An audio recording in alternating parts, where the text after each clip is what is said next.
ذکر فإن الذکرى تنفع المؤمنین۔ پیارے پیغمبر صلی اللہ علیہ وسلم، آپ نصیحت کیجئے، آپ واعظ کیجئے۔ یہ واعظ کرنا، یہ نصیحت کرنا، یہ سمجھانا، فإن الذکرى تنفع المؤمنین، نصیحت کرنا، واعظ کا کرنا، یہ ایمان والوں کو فائدہ دیتا ہے۔ پیارے پیغمبر، آپ تو داعی ہیں، آپ تو واعظ ہیں، آپ تو ناصح ہیں، آپ تو نصیحت کرنے والے اور خیر خواہ ہیں۔ نصیحت کرتے رہیے، ایمان والوں کو فائدہ پہنچائیے، ایمان والے آپ کی نصیحت سے فائدہ اٹھاتے رہیں گے۔ نصیحت کا ملنا، نصیحت کا کرنا بھی اچھی بات، اور نصیحت کو قبول کرنا یہ بھی اچھی بات۔ سیدنا فاروق اعظم رضی اللہ تعالی عنہ اپنے رفقا کے ساتھ حضور علیہ السلام کے صحابہ کے ساتھ ضروری کام کے سلسلے میں جا رہے، سامنے سے ایک بڑھیا عورت کو آتا دیکھا، او بھانپ گئی، وہ جان گئی کہ یہ وقت کا امیر المؤمنین جا رہا ہے۔ آگے آئی، کہا قف یا عمر، قف یا عمر، قف یا عمر، عمر رک جا، عمر رک جا، عمر رک جا، میری بات کو سنتا جا۔ سیدنا فاروق اعظم رضی اللہ تعالیٰ عنہ رک گئے، اترے اپنی سواری سے۔ یہ عورت کیسی تھی؟ عورت کی کیفیت یہ تھی کہ اس کی کمر کمان کی طرح جھکی ہوئی تھی، لاٹھی کے آسرے سے چل رہی تھی۔ جب عمر اترے تو اس نے لاٹھی کا آسرا لیا، اپنی کمر کو لاٹھی کے آسرے پہ سیدھا کیا، سیدھی کھڑی ہو گئی، کہنے لگی عمر، میں نے تیرے 3 دور دیکھے ہیں، میں تجھے 3 ادوار سے جانتی ہوں، میں تیرے 3 دوروں کو یاد کرنا چاہتی ہوں۔ عمر، ایک وہ دور ہے جب خطاب تیرا باپ تجھے اس بات پہ ڈانٹتا تھا کہ عمر تجھے اونٹ چرانا بھی نہیں آتا۔ اے عمر، تجھے تو اونٹ چرانا بھی نہیں آتا، تیرے اونٹ جب جاتے ہیں جنگل کے اندر جاتے ہیں تو ان کی رکھوالی نہیں کر سکتا، تو ان کی نگرانی نہیں کر سکتا، ان کی دیکھ بھال نہیں کر سکتا، وہ بھوکے شام کو واپس پلٹتے ہیں۔ اس بات پہ تیرا باپ خطاب اے عمر تجھے ڈانٹتا تھا۔ ایک یہ دور، دوسرا وہ دور ہے جب عمر کو عمیر کہا جاتا تھا، ابو جہل کا نام بھی عمر تھا، عمر تھا، وہ نہیں برداشت کرتا تھا کہ میرے نام جیسا کوئی اور نام دھرتی پہ موجود ہو، تو اس کا نام عامر یا عمر تھا، وہ برداشت نہیں کرتا تھا کہ تجھے عمر کہا جائے، تجھے عمیر کہا جاتا تھا۔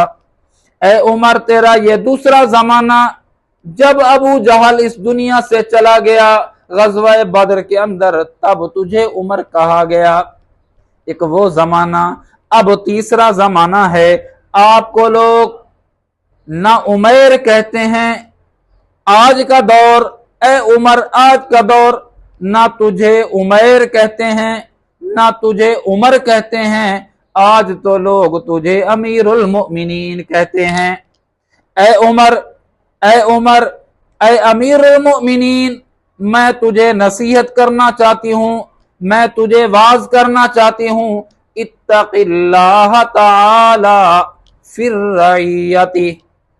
اے عمر، اے عمر، اپنی رعایا کے متعلق، اپنی رعیت کے متعلق اللہ سے ڈرتے رہنا، ان کے حقوق کا خیال رکھنا، تیری سلطنت کے ہوتے ہوئے تیرے محکوم لوگ جو ہیں، تیری رعیت جو ہے، تیرے ماتحت جو ہیں، ان کے حقوق پامال نہیں ہونے چاہیے۔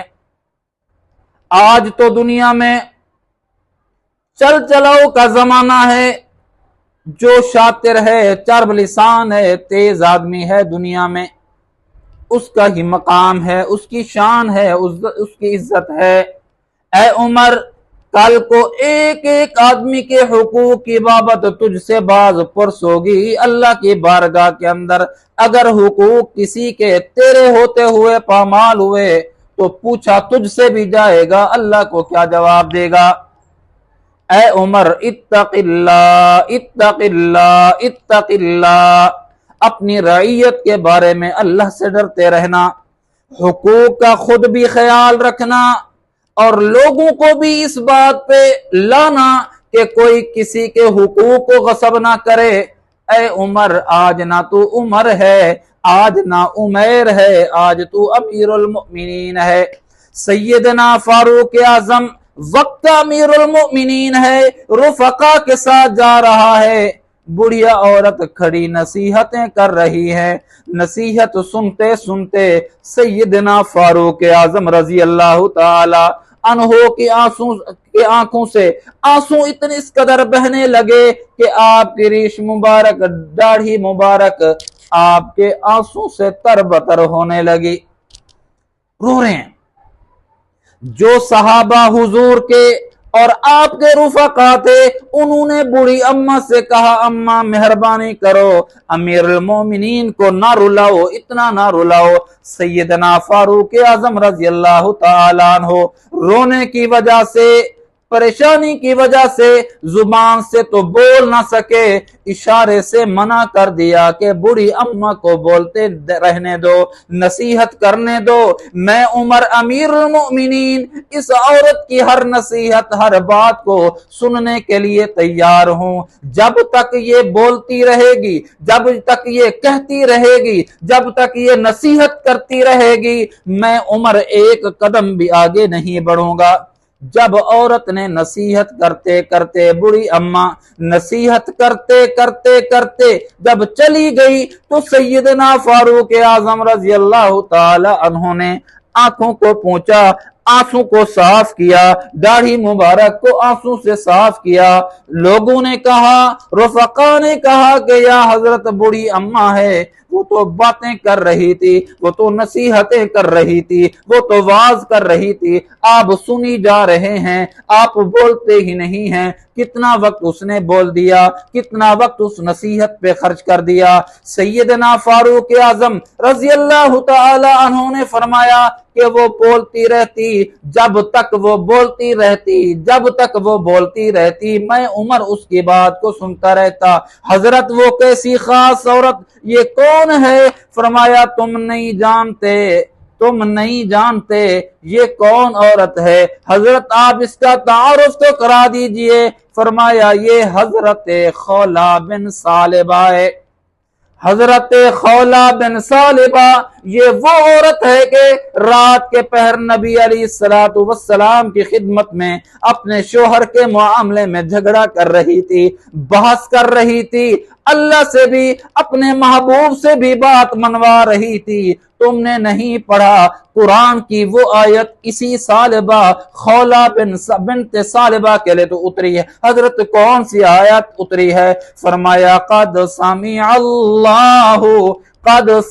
اللہ قول التي تجادلك في زوجها وتشتكي إلى الله، یہ وہ عورت ہے جس کی بات کو پیارے پیغمبر نے زمین پہ سنا، جس کی بات کو اللہ رب العزت نے عرش بری پہ سنا، جس کی بات کو پیارا پیغمبر سننے کے لیے آمادہ، جس کی بات کو سننے، شکایت کو سننے کے لیے آسمانوں پہ اللہ تیار ہے، میں عمر کی کیا مجال ہے جو میں اس عورت خولہ بن ثعلبہ کی بات نہ سنوں۔ فَإِنَّ الذِّكْرَى فَذَكِّرْ فَإِنَّ الذِّكْرَى تَنْفَعُ الْمُؤْمِنِينَ، آپ نصیحت کیجئے، نصیحت کرتے رہا کیجئے، نصیحت ایمان والوں کو فائدہ دیتی ہے۔